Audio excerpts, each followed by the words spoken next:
this is mostly optional, but this is the creature background that I use. And what you want to do is go to the link in the description, the first one, and then you want to download the Spore Unity rendering patch.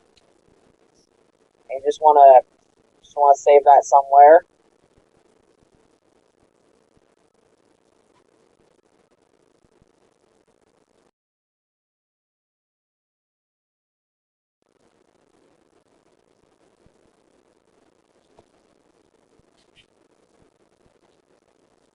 Okay, so we're in the editor, and well, let's just say I'm not going to use one of my creatures because, well, because reasons. So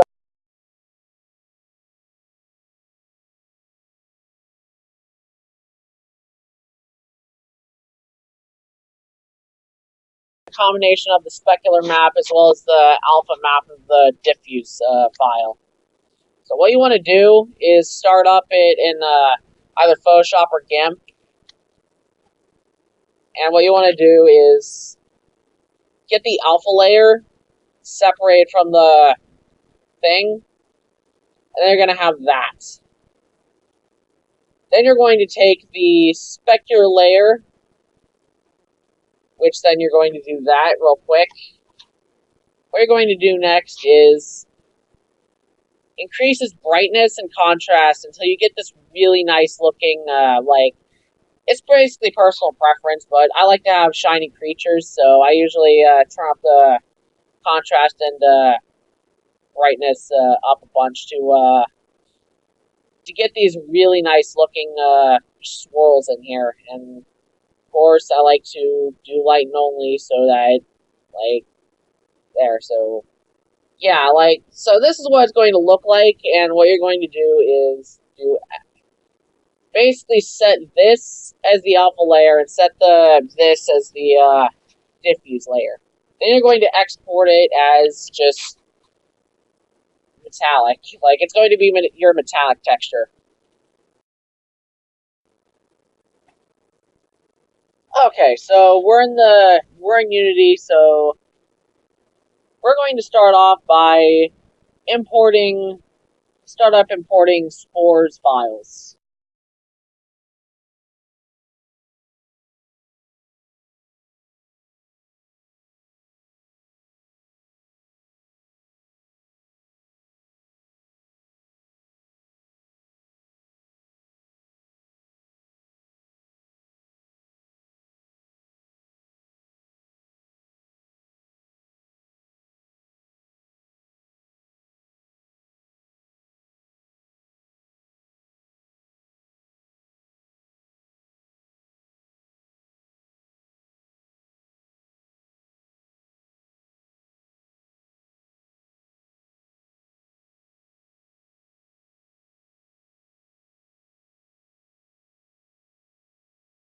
Once you have the camera angles and all that set up, what you want to do is delete my creature and you want to import yours. So what you want to do is go back to where you made you want to select these three files which you made earlier, and then you want to go to your project file. So that would be basically you want to go into your creatures folder and you want to paste these in here. You just want to wait for these to load.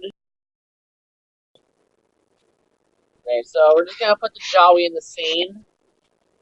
And what I would recommend would be dragging this out onto its own separate thing, which I'm actually going to keep down in the bottom corner, like right down here so we can see it. How I do the textures is I always like to have my textures the maximum size I can, which I have the native resolution is 4096. I like to have anisotropic filtering turned all the way up, so yeah, you are going to notice a massive texture resolution boost when I click apply. So now it's time for us to move on to the material. So yeah, you basically just want to look for the Jawi texture. So yeah, we want to assign the normal map. Of course, we want to fix that.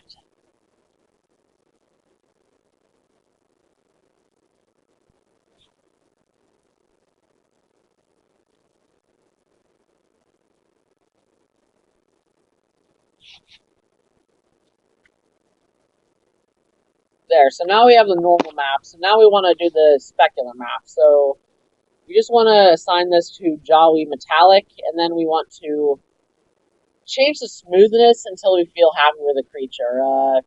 That look good? Yeah, it looks good to me. Okay, so we have that now. With is post-processing. But you want to go into main camera, and then you want to add components. So we're going to start off with, ambient occlusion. So already the image looks a little better. So we are going to turn the sample count up to high. We're just gonna change the radius until it feels nice, and we're just gonna have the intensity maxed out specifically so we can get a feel for what we're doing. Down sampling, like I don't want to have that. Minimum Z.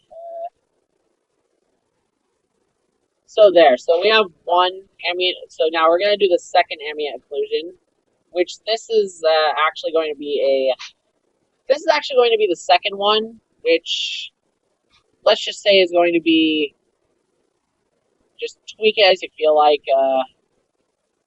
Like this is the one that I use the most, and quite honestly, it looks really good when you get the values just right. Yeah, I would recommend having the strength turned until you feel about it. So yeah, and then obscurance.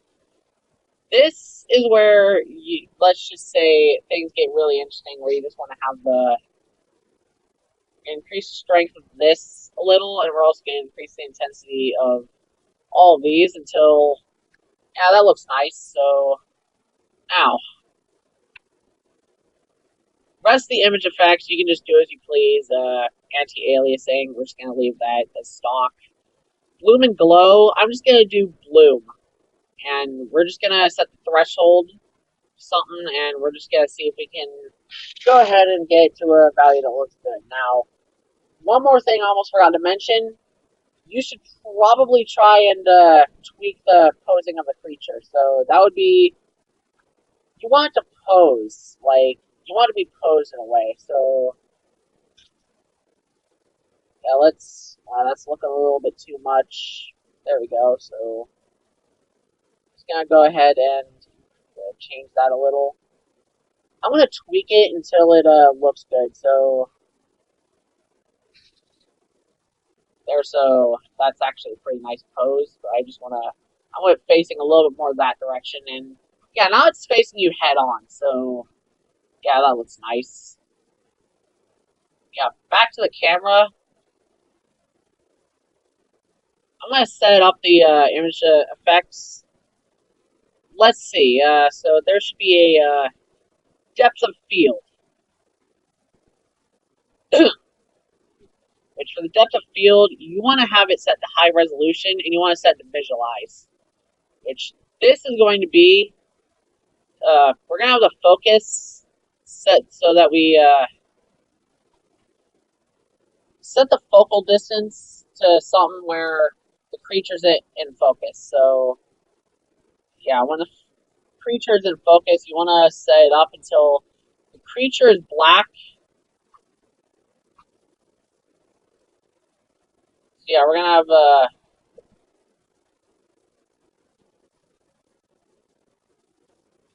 the creature focused, but not the background. So that would be just do what I'm doing until you have nothing but the background all whited out. Then you just want to try and visualize, and there. Now you have depth of field that looks good. Now we're going to go to color adjustments. You can just select any one that you want. I personally like to go with curve, saturation, and whatnot because this gives me a lot of control over the image. So,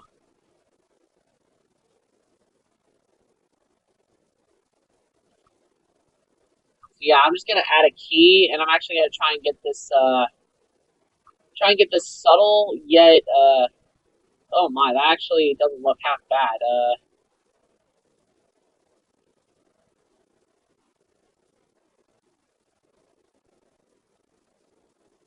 So yeah, that actually doesn't look half bad. So as I said, like you just want to have image effects, edge detection, no. Displacement, no. Rendering,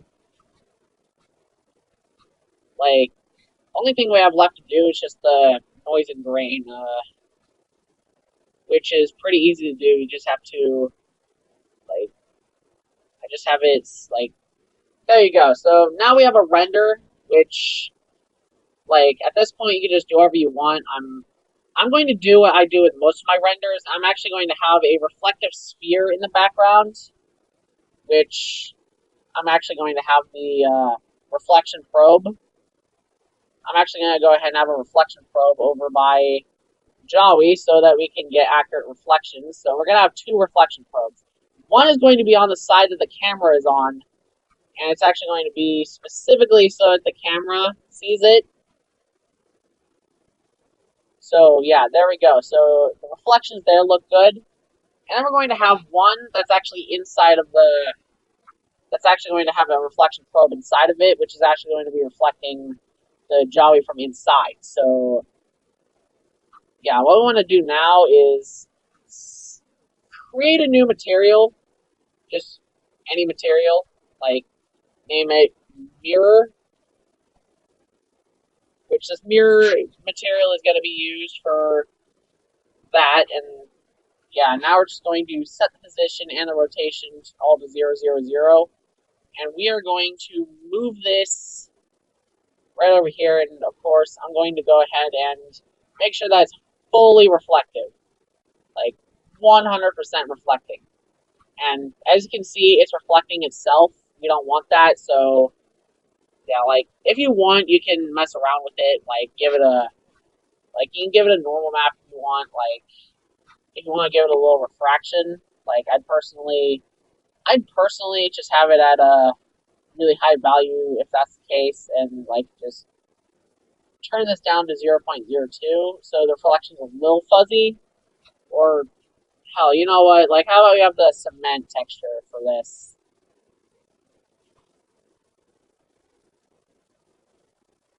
So yeah, there we go, and we are just going to have the reflection set to 0.15, and quite honestly, this actually doesn't look half bad, so we just want to move this into the camera's view. Little closer, like right back there, that looks pretty good. And you're going to create a reflection probe inside of this thing. So we're just going to have it set to real time. We're going to have the box size set to 1. And we're going to have the reflection size set to 2048. And yeah, there you go. Yeah, now we have an accurate looking reflection. We just need to like move it so that it looks correct. Yeah, just move it around until you feel that it looks nice. So yeah, what you want to do now is you want to go ahead and take the render and you want to like, I don't have any way to print screen. Like I don't really have any tools for that.